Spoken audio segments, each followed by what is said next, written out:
L'aéroport, c'est un équipement structurant de nos territoires. L'aéroport, c'est un outil de développement économique. Nous avons cette chance incroyable d'avoir un outil très bien placé qui bénéficie aujourd'hui de 7 destinations. Depuis notre élection au mois de juillet 2020, nous avons créé 3 nouvelles destinations avec Édimbourg, Dublin et bien entendu Porto. Et ce qui est très intéressant sur un plan commercial, c'est que nous avons une majorité de ce qu'on appelle des entrants, c'est-à-dire des gens qui arrivent sur notre territoire, qui consomment, qui font travailler nos professionnels du tourisme. Et on ne peut pas être une destination touristique. Vous avez derrière moi la formidable Maison Carrée qui vient d'être inscrite au patrimoine mondial de l'UNESCO sans, structuration de notre territoire au travers d'équipements tels que celui-ci. Cette année, c'est à peu près 250 000 passagers. Nous avons une ambition partagée avec notre délégataire EDEIS d'avoir à horizon 2027 400 000 passagers. C'est la raison pour laquelle nous essayons de développer des nouvelles lignes. Il est indispensable d'aller maintenant vers des destinations du Sud, italiennes et espagnoles si possible, pour venir compléter l'offre des touristes qui viennent sur notre territoire, qui représentent plus de 60% des entrants, mais également pour permettre aux gens qui habitent, à nos concitoyens, d'aller passer des séjours sur l'Europe du Sud, voire sur la Belgique, l'Irlande, l'Écosse ou le Portugal.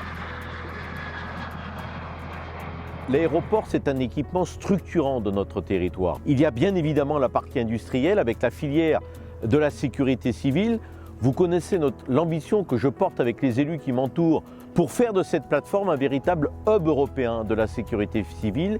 Nous sommes à proximité du B46 qui d'ici quelques semaines sera inauguré, qui va regrouper un certain nombre d'entreprises liées à la filière sécurité civile, un certain nombre de start-up qui vont travailler sur l'innovation, sur la recherche, à côté du bâtiment de Conner, où nous allons voir une école de formation du 21e siècle avec 5 simulateurs de nouvelle génération qui va pouvoir former 40 pilotes simultanément par le leader mondial de la filière aéronautique dans le domaine de la sécurité civile. Ça vient renforcer cette image de hub européen.